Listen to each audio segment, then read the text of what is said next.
আমার স্ত্রী, আমার ছেলে মেয়ে, তাদের দিনের নজর রাখা, খোদার কসম এটা আমার প্রধান দায়িত্ব। ঘর যদি নাও মিলে ওরা করতে পারবে, সোফা যদি আমি করে দিয়ে যাইতে নাও পারি ওরা পারবে। আমার আব্বা আমাদের 5 ভাইয়ের জন্য ঘরও করে দেয় নাই, ফার্নিচারও কিচ্ছু কিনে দেয় না, কিচ্ছু না। আমার আব্বার মৃত্যুর পরে আমি কিছুই পাই নাই, ঘর দুয়ার ফার্নিচার কিচ্ছু লাগে নাই। কিন্তু বরাবর 9 বছরের ব্যবধানে আব্বার ইন্তেকালের পরে ঠিক 9 বছরের ভিতরে আমরা 5 ভাই আলাদা জমিও কিনছি, বিল্ডিংও করছি, ঘর দুয়ার ফার্নিচার সব কিনা হয়েছে। আপনি চলেন একজন একজন করে আপনারা দেখাবো আমরা 5 ভাইয়ের ভাই। কথা বুঝছেন? মিলে গেছে, দুনিয়া মিলে যায়, বাপ ছাড়াও দুনিয়া হয়ে যায়। কিন্তু বাবা 5 ভাইকেই আলেমে দিন বানাইছে।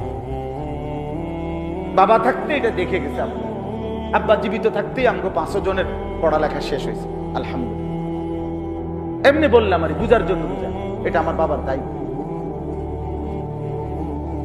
ঘর করে না দিলেও চলবে, বিল্ডিং করে না দিলেও চলবে, ওগুলা হয়ে যায়। ও সোফা এক সেট বানানো এত কঠিন কিছু, সোফা এক সেট 60-70 হাজার টাকা। এটার লেগে এত মিশা কথা কোন লাগে না, এত টাকা সুদ খাইতে হবে না, এত বাটফারি করন লাগে না। ডাইনিং টেবিল একখান বানানোর লাগিয়া 6খান চেয়ার বানানোর লাগে আপনি মিথ্যুক বছরের পর বছর হারাম করে সুদ খায়, ঘুষ খায়, কিস্তি নেয়। আরে নাফরমান, বিনিময়ে কি বানাইছো?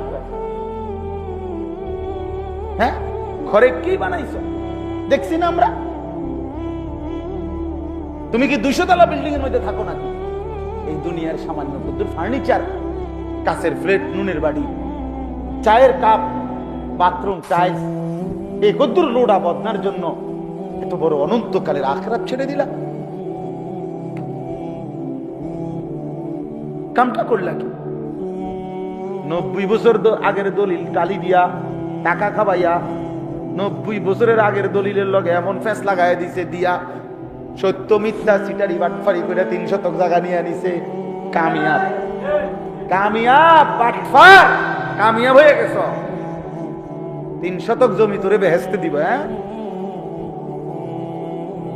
বেড়া দেখছত নি বেড়া কেমনে জমি উদ্ধার করন লাগে? তুই পাইতি না? তোর মতে এরম হেসা কথা কইলে হ্যাঁ এটা নইতো না।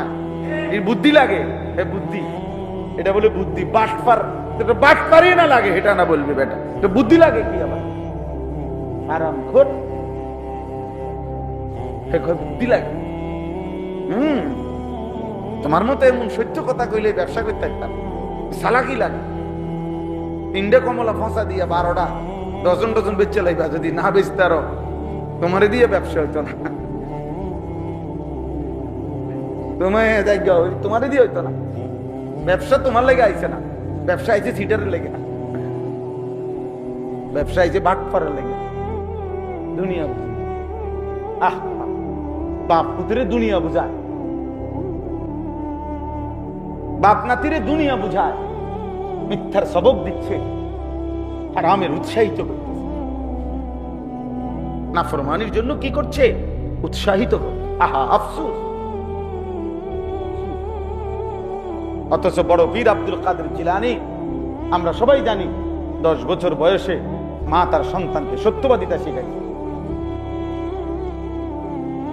আখলাক শিখাইছে। আল্লাহ আমাদেরকে বুঝ দান।